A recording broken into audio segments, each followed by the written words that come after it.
청취자 여러분의 건강을 응원합니다. 라디오 특진 김도원입니다. 위아래 위아래 걸그룹 EXID의 솔지씨, 얼마 전 다시 TV 프로그램에 나와서 우리에게 감동을 줬습니다. 전 참 팬인데요. 근데 꽤 오랜 시간 나오지 못했잖아요. 갑상선 기능 항진증 때문이라고 합니다.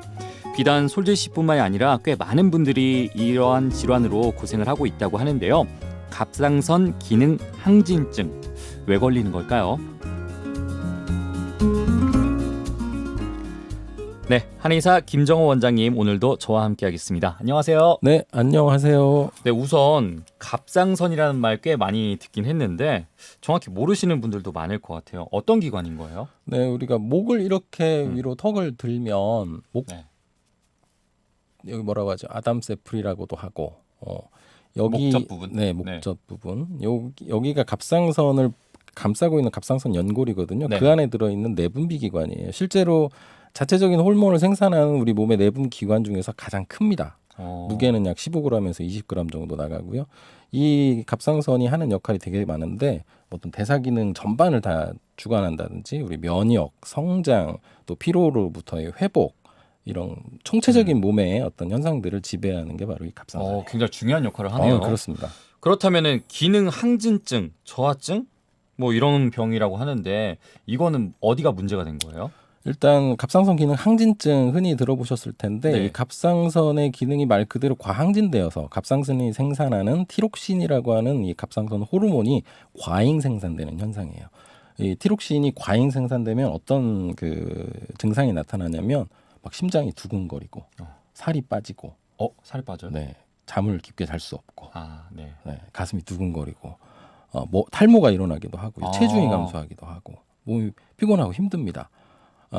또 안구가 이렇게 심한 분들은 매우 심한 분들은 이렇게 몸은 마르는데 안구가 돌출되는 튀어나오는 안 좋은 병이네요. 그런 증상 순간 보일 수 이제 있어요. 체중이 감소한다고 해가지고 혹했는데 그러면 안 될 것 같습니다. 그렇죠. 그러면 이제 항진증이 그런 거라면 뭐 저하증은 반대로 이해하면 될 것 같은데 그렇습니다. 이런 질환이 조사를 해보니까 20세에서 60세 사이에 가장 이제 많이 발병을 한대요. 85% 정도. 네. 그리고 여자의 발생 빈도가 남성보다 3배에서 많게는 8배나 높다고 해요. 여성분들이 더 잘 걸린다는 건데 그렇습니다. 이건 특별한 이유가 있나요? 갑상선 질환의 원인은 뭐 명확한 건 외상이라든지 또는 뭐 방사능이나 약물에 의해서 중독되다 보니까 갑상선이 파괴되는 경우, 이렇게 원인이 뚜렷한 경우가 있지만 대부분은 원인 불명이에요. 그래서 우리가 추측하는 게 스트레스거든요. 아무래도 여성이 남성보다 스트레스에 훨씬 취약하고 조금 더 섬세하고 그렇습니다. 네. 여성분들이 그렇죠. 실제로 많이 앓고 있고 저희 한의원도 많이 찾으시는 질환 중에 하나예요. 그렇다면은 여성분들은 아무래도 이제 뭐 스트레스 관리를 조금 더 해야 되는 게 뭐 중요하겠네요. 네, 그렇습니다. 네. 그렇다면은 이제 항진증을 보이게 되면은 뭐 살도 빠지고 안구도 돌출되고 탈모도 올 수 있고 이런 증상이 나왔다고 하는데 네. 그런데 사실 조사를 해보니까 증상이 나타나지 않는 경우도 있대요. 네.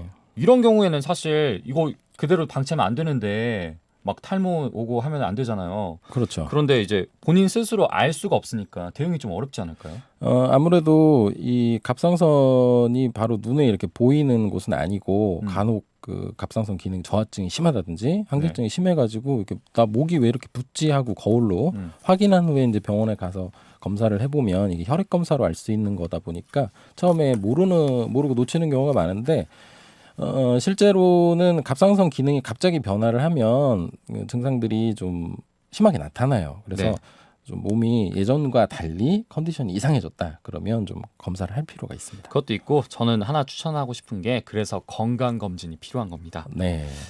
음식도 좀 중요할 것 같아요. 미역국이나 뭐 다시마, 김 등이 오히려 갑상선 기능 항진증에서는 안 좋다고 하는데 이거는 그러면은 역으로 생각하면 저하증이 있는 사람이 먹으면 좋나요? 우선 미역, 다시마 이런 그 해조류에 요오드가 많기 때문이고요. 이 요오드가 갑상선 호르몬의 재료가 되는 성분이에요. 그래서 갑상선 저하증이 있는 분들은 실제로 이런 식품을 좀 드시는 걸 권장합니다. 맞네요. 네, 권장하는데 갑상선 기능 항진증이 있다고 해서 이런 식품을 먹으면 더 악화되느냐? 사실 그렇지 않아요. 이건 아니에요, 또? 네, 이 식품을 섭취함으로 인해서 갑상선 기능을 많이 끌어올릴 수 있을 만큼 또는 항진증을 악화시킬 만큼 그렇게 성분이 흡수되지 않거든요.